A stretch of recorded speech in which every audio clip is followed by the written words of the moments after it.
Good afternoon. Welcome to Byte News. I am Vladimir Albuja, and these are the headlines for today. The government announces a new deal with the Democratic Unionist Party (DUP) to restore power sharing in Northern Ireland.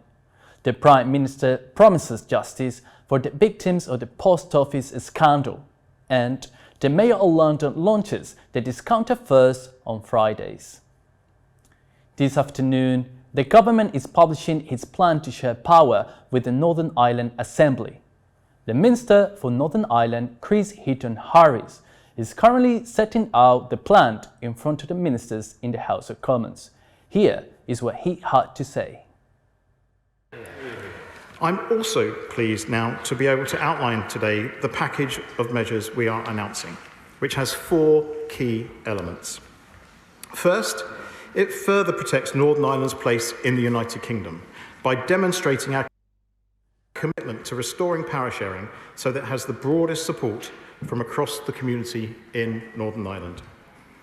I know that I'm not alone in believing firmly that the long-term interests of the Union are served by persuading those who might not vote for Unionist parties or even think themselves as Unionists that Northern Ireland within the United Kingdom offers the best solution for them and their children. The deal comes after 2 years of stalemate between the UK government and the Northern Ireland Assembly and the Democratic Unionist Party. DUP leader Sir Geoffrey Donaldson spoke on this earlier. I believe that these measures will remove the shadow of the protocol and safeguard our place within the Union. The UK government is expected to fast-track legislation through Parliament on Thursday. The Northern Ireland Assembly could be in session as soon as Saturday. And now, over to Sophie in the newsroom reporting on United Nations top court ruling on Ukraine accusing Russia of backing terrorism by shooting down the Malaysian flight MH17. Hello Sophie, can you tell us the latest on the ruling? Hello Vladimir. News has just broken that after months of looking at the evidence, the International Court of Justice has just ruled that Russia has violated some parts of a UN anti-terror treaty by not investigating the financial support for separatist groups in Eastern 2014. However, the court did not order the compensation that was requested by Ukraine. Another part case brought by Ukraine accusing Russia of shooting down a passenger jet, killing 298 people in 2014. The court declined to rule on that issue. We will bring you further details as they happen. Thank you, Sophie. Today, in Prime Minister's question, Rishi Sunak addressed the victims of the post office scandal.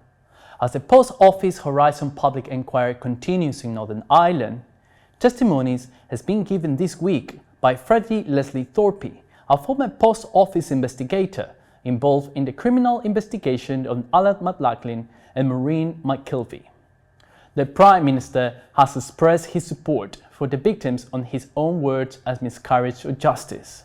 Well, first of all, can I say I'm very sorry to hear about the Honourable Lady's constituent's case. As I've said, this was an awful miscarriage of justice and everyone affected deserved not just justice but also compensation and answers. I'll make sure that we look into the precise details of her constituent's case, and surely there will be others like that, and make sure that the Minister gets back to her with all due haste. Tube and Transport off-peak fares will be trialled by the Transport for London in a bid to boost passenger numbers on Fridays. Mr Khan is proposing to allocate 24 million for the 2024-2025 budget in support of the Friday trial to encourage more people to travel at peak times. These will require the support of the wider rail industry, the TfL and mainline rail services. Londoners will soon be able to travel in and out of the city on a low off-peak ticket rate, according to the Mayor of London, Sadiq Khan. The Mayor of London has asked TfL to launch a 3-month trial starting in March to encourage more people to come to London to enjoy their time out on Fridays. He believes this will help boost the crumbling economy and a way of enticing more people to use the transport system.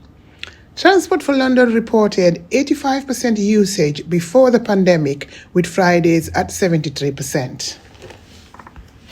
So most of the time on my journeys, I find that whenever I tap out, someone's come and rushed in behind me without an Oyster card.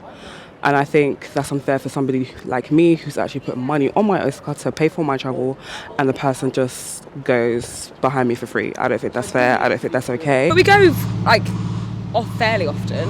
Yeah. But usually it's just like not having the time, or It's just being too busy. yeah, or like I said, the busyness of Central is sometimes like I can't. Yeah. Now for the weather. This afternoon it remains dry with bright spells and clouds closing in during the afternoon. Thank you for tuning in into Byte News. If you have a story, get in touch through our socials, Byte News. We would love to hear from you.